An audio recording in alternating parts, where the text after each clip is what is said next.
प्रकृति का आतंक, हम ऐसा भी कह सकते हैं कि नेचुरल डिजास्टर या प्राकृतिक आपदा, मगर इसे प्रकृति का आतंक ही कहा जाएगा कि अचानक से बादल फटना, उसके बाद लैंडस्लाइड होना, सड़क बंद हो जाना और इसमें 3 जानें चली गई, 1 दर्जन से अधिक लोग घायल हुए और करीबन 100 से अधिक लोगों को समय रहते जम्मू कश्मीर पुलिस प्रशासन और स्थानीय लोगों ने रेस्क्यू किया, जो एक बड़ी कामयाबी है।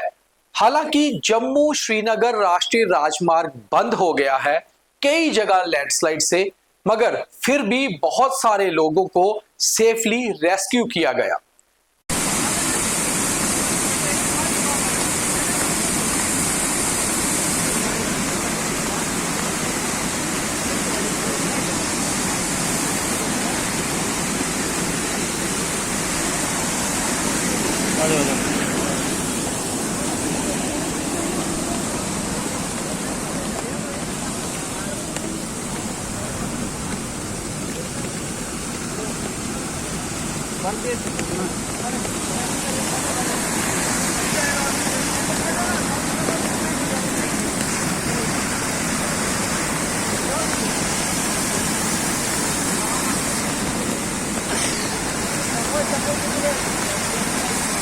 टोटली बंद हो चुका है।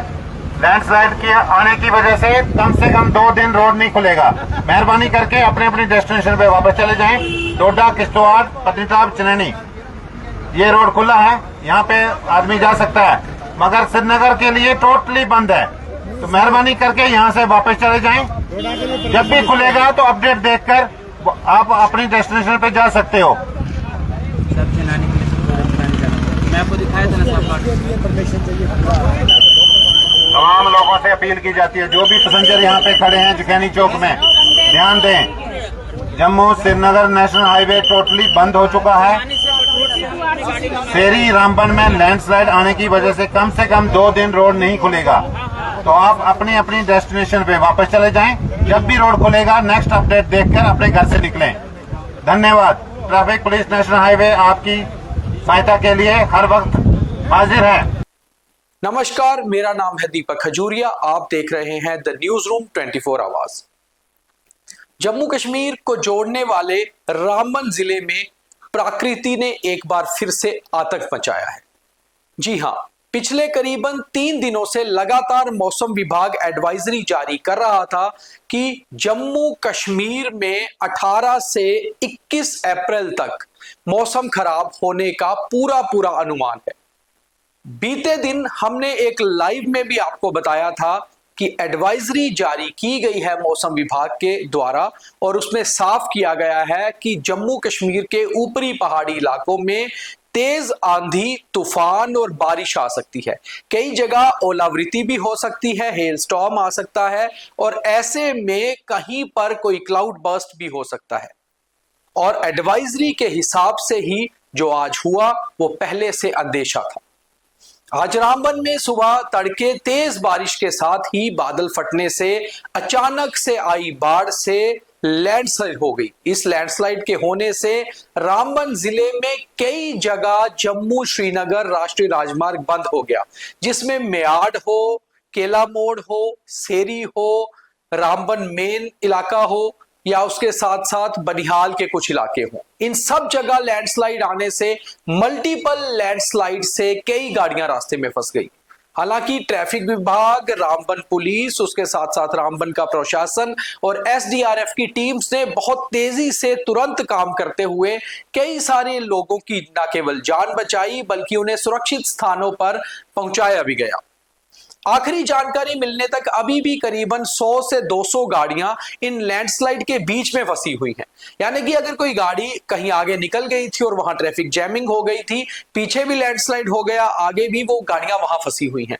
मगर तकरीबन ये सभी लोग, जितने भी टूरिस्ट थे, जितने भी सैलानी हैं, सभी सेफ है। हमारी रामबन प्रशासन में और रामबन पुलिस में कई सारे अधिकारियों से बात हुई, हमारी रामबन ट्रैफिक पुलिस में भी कई बड़े अधिकारियों से बात हुई। वहां जितने भी डीटीआई हैं, डीवाईएसपी ट्रैफिक हैं, एसएसपी ट्रैफिक हाईवे हैं, सभी लोग इस समय हाईवे पर हैं, पूरी तरह से काम कर रहे हैं, पूरी तरह से मेहनत जारी है। कई सारे शॉट्स भी हम आपको दिखा रहे हैं, आप शॉट्स में देख रहे हैं कि तबाही का मंजर कैसा था।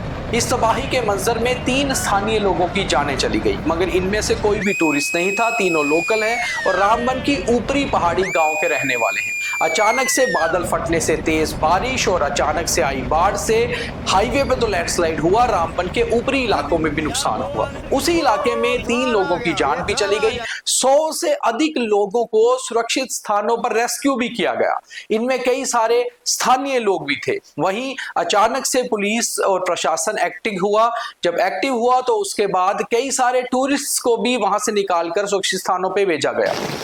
ये शहरी में गाड़ियां डूब गई हैं, उस तरफ से बहुत फ्लड आ रहा है, ऊपर से बहुत 3 टैंकर एक लाइन में, और इधर छोटी गाड़ी पीला तरपाल ये फंसी हुई है, और आगे देखो गाड़ियों का क्या हो रहा है, और वो आगे स्लाइड आ रही है। बहुत बुरा हाल है शहरी के मकाम पर, ये आगे पीछे क्या होगा। ये देखो कितनी खतरनाक फंसी है, ये गाड़ी फंसी हुई है नीचे, मस्जिद की लेवल तक आ गया पानी। वहीं ट्रैफिक पुलिस ने उधमपुर के जखैनी से ही पूरे हाईवे को बंद कर दिया है। एक अनाउंसमेंट भी ट्रैफिक पुलिस द्वारा की जा रही है, जो आप हमारे माध्यम से सुन भी सकते हैं, जिसमें साफ तौर पे कहा जा रहा है कि हाईवे अभी कम से कम 2 दिन तक नहीं खुलेगा, इसलिए आप लोग वापस अपने गंतव्य की ओर लौट जाएं। चाहे काजीकुंड कश्मीर का इलाका हो या जखैनी उधमपुर जिले का जम्मू का इलाका, उन दोनों जगह से ट्रैफिक रोककर जम्मू से और श्रीनगर से इस हाईवे पर आने वाली गाड़ियों को वापस जाने को कहा जा रहा है। उसमें टूरिस्ट हो या स्थानीय लोग, उन्हें कहा जा रहा है कि प्राकृतिक आपदा से बचने के लिए आप वापस अपने घरों को लौट जाएं और ट्रैफिक व्यवस्था को चेक करके, हाईवे के स्टेटस को चेक करके ही वापस आएं। वहीं हम भी अपने देखने वाले सभी व्यूअर्स को यही बता रहे हैं कि आप अगले 2 दिन कम से कम जम्मू श्रीनगर हाईवे पर ना निकलें। अगर बहुत जरूरी भी है तो मौसम और साथ ही साथ हाईवे का स्टेटस देखकर ही निकलें, क्योंकि रास्ते में फंसने से बेहतर है कि आप अपने घरों पर ही रहें, सुरक्षित रहें। और बड़ी बात यह है कि पहले से ही मौसम विभाग ने एडवाइजरी जारी की हुई थी कि इन 4 दिन मौसम खराब रह सकता है। ना केवल एडवाइजरी जारी की थी, बल्कि वीवीआईपी विजिट, प्रधानमंत्री के कटरा दौरे को जो 19 अप्रैल को होना था, उसको भी खराब मौसम के आदेशों के चलते ही पोस्टपोन किया गया था। तो अगर वीवीआईपी विजिट को पोस्टपोन किया जा रहा है तो आप खुद अंदेशा लगा सकते हैं कि मौसम की ये एडवाइजरी कितनी पुख्ता और पक्की थी। तो ऐसे में जो सैलानी अपने घरों से निकले हैं, हम लगातार उनसे भी कह रहे थे कि वो अपने घरों को वापस लौट जाए। अभी भी अगर जो कोई लोग वीकेंड मनाने के लिए या फिर आगे अगले 2-3 दिनों के लिए जम्मू कश्मीर की यात्रा पर आ रहे हैं या आने के कोशिश में हैं कि उनकी प्लानिंग है, तो कम से कम मौसम की एडवाइजरी को देखते हुए, हाईवे के स्टेटस को देखते हुए ही घरों से निकलें, या फिर अगर वो जम्मू में है तो अपने आप को जम्मू में ही रखें, कश्मीर की तरफ कहीं ना लेके जाएं, क्योंकि मौसम खराब है और मौसम 21 अप्रैल यानी कि सोमवार दोपहर तक अभी खराब रह सकता है। और फिर इस खराब मौसम का असर अगले कितने दिन रहेगा ये तो आने वाला समय ही बताएगा, क्योंकि जब तक लैंडस्लाइड क्लियर नहीं होती जम्मू श्रीनगर राष्ट्रीय राजमार्ग बंद ही रहेगा। तो उम्मीद है आपको हमारी ये स्टोरी पूरी डिटेल और साथ ही साथ हमारी इंफॉर्मेशन सही लगी होगी। ज्यादा से ज्यादा शेयर करिए ताकि लोग जान पाएं कि रामबन में आज हुआ क्या था।